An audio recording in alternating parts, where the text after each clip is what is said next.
तो मित्रों, आज बिहार मदरसा बोर्ड के अध्यक्ष मधुबनी आए थे और जिनके बच्चे मदरसों में पढ़ते हैं वो उनका स्वागत किए, फूल का गुच्छा दे करके स्वागत किए।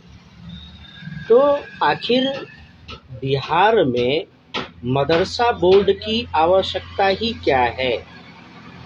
सबसे पहले तो बिहार को डॉक्टर, इंजीनियर चाहिए, काबिल लोग चाहिए। और फिर मदरसों में क्या पढ़ाया जाता है? कुरान पढ़ाया जाता है, हदीस पढ़ाया जाता है, उर्दू पढ़ाई जाती है, अरबी फ़ारसी पढ़ाई जाती है।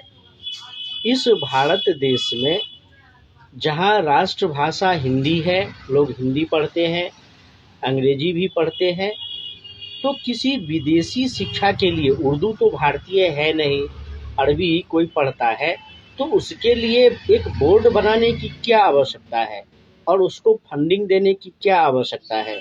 अगर कोई विदेशी भाषा का बोर्ड है तो कोई अपने स्तर से प्रयास करे। और फिर कॉलेजों में, यूनिवर्सिटी में तो पढ़ाई होता है, कोई किसी भाषा को माध्यम बना करके अगर अध्ययन करना चाहता है तो वो कर सकता है। अब मदरसे में पढ़ कर के ज़्यादातर तो हम देखते हैं कि आतंकवादी ही निकलते हैं, पत्थरबाज ही निकलते हैं, सारे कट्टरपंथी ही निकलते हैं। तो बिहार के मुख्यमंत्री सम्राट चौधरी से बहुत से लोगों का यही कहना है कि बिहार मदरसा बोर्ड को बंद कर देना चाहिए। बिहार मदरसा बोर्ड की कोई आवश्यकता ही नहीं है।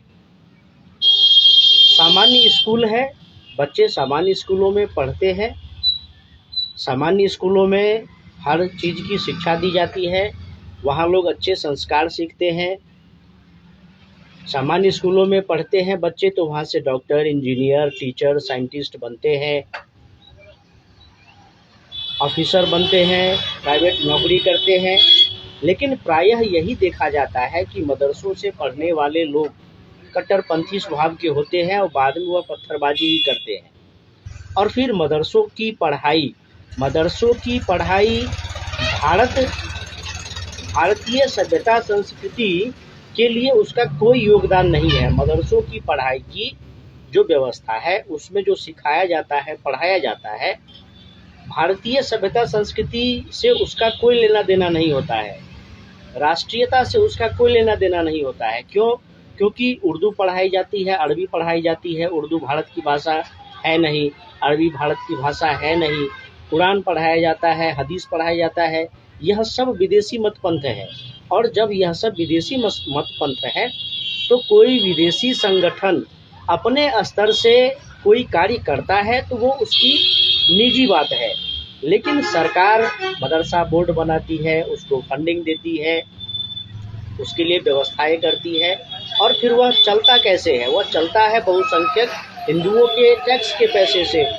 और फिर बहुसंख्यक हिंदुओं के टैक्स के पैसे से चलता है। और फिर तो मित्रों, और बहुत सारी बातें करनी है, लेकिन क्या होता है, तो ये दुकान है, यहाँ पर व्यावसायिक स्थल है, तो यहाँ बहुत सारी बातों को बता भी नहीं सकते और उस हिसाब से बता भी नहीं सकते।